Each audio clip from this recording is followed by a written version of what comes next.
Some people are holding the citizens of the state to ransom in the name of separate administration.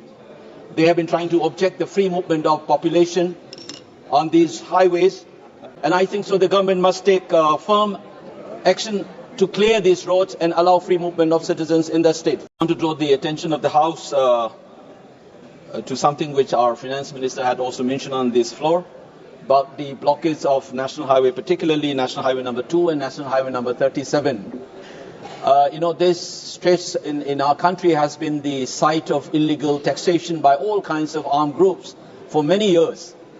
A cement bag which is available for 300 or 350, barely 200 kilometers away in Dimapur, is sold in Imphal around 700, 800 rupees. So it has affected the economy, and it has been a decades-old problem, but things have become serious with the ongoing crisis. Some people are holding the citizens of the state to ransom in the name of separate administration. They have been trying to object the free movement of population on these highways. They have also resisted to the idea of resettlement of people in their original homes. And this has been going on from the day one. And I would like to draw the attention of this House that people are suffering because of this, which is a tacit support of the government. It seems that you have been partitioning people on communal lines.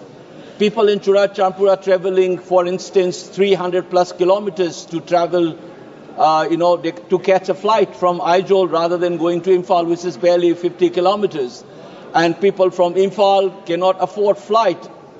All of them have been using flight to go to Guwahati or Kolkata. This inconvenience has been going on, and I think I would recommend and appreciate the move of the governor to open these highways, but it seems that he has buckled down under pressure from these communal forces, which is positioning the so-called separate administration as an issue to justify this deprivation of basic human rights of the citizens, that of Article 19, free movement, and that of Article 21, right to life, which also includes right to livelihood.